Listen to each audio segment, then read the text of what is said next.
My last in-depth video series on vitamin D was done more than 4 years ago, as in 15,950 papers ago.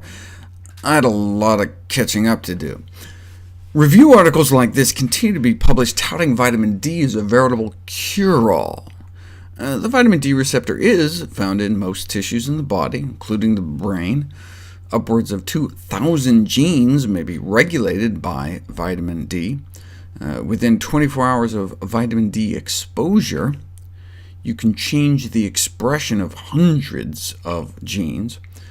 The term vitamin, though, is actually a misnomer. Vitamins, by definition, cannot be synthesized within our body, but we can make all the D we need with sufficient sun exposure. D is not a vitamin, but a hormone produced by our skin in response to sunlight exposure. And it's not just a hormone of calcium regulation and bone health, but a hormone of fertility and immunity and brain function. But is it a panacea or a false prophet? Remember when vitamin E was the vitamin du jour, touted as curative for many clinical disorders? Vitamin E, the radical protector, with supplement sales in general forming a billion-dollar business to capitalize on the public's fears.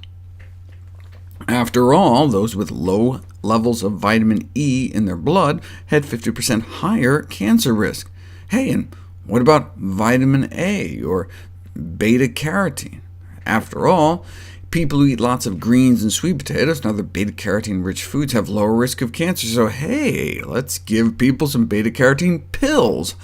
But when they were put to the test, beta-carotene pills increased cancer rates. Beta-carotene, vitamin A, and vitamin E supplements may increase mortality, and in fact we'd be potentially paying to shorten our lifespan. So you can understand the skepticism in the medical community regarding claims about vitamin D, which is now enjoying its moment in the sun.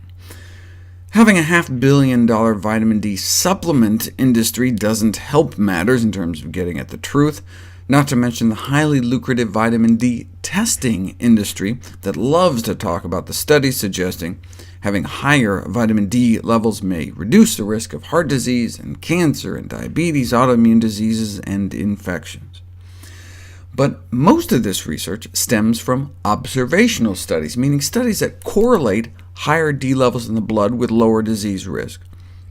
But that doesn't mean vitamin D is the cause. Right? It's like the early beta-carotene data. Right? Higher levels in the blood may have just been a marker of healthy eating. Who has high beta-carotene levels?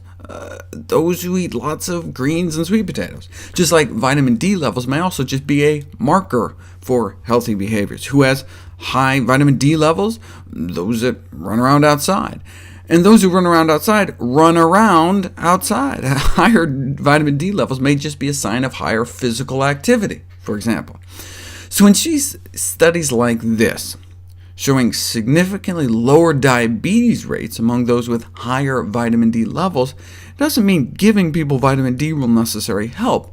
You have to put it to the test. And when you do, vitamin D supplements fall flat on their face. No benefit for preventing or treating type 2 diabetes. So when supplement companies wave around studies like this, suggesting vitamin D deficiency plays a role in obesity, because most population studies show lower vitamin D levels in the blood of those who are obese, is that just because they're exercising less, or simply because it's a fat-soluble vitamin, so it's just lodged in all that fat?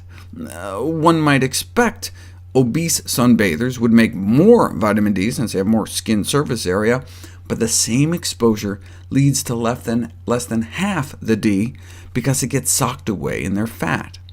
That's why obese persons may require 2 to 3 times the dose of vitamin D, though they may get it back when they lose weight and release it back into their circulation.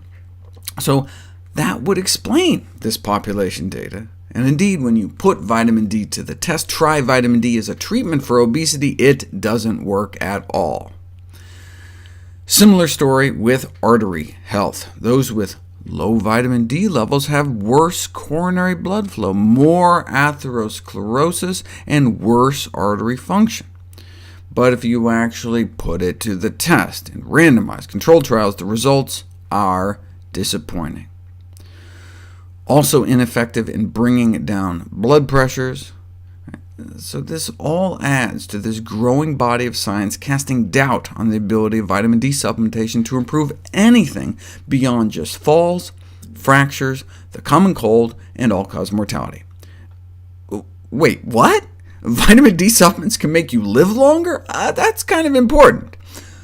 I'll explore that next.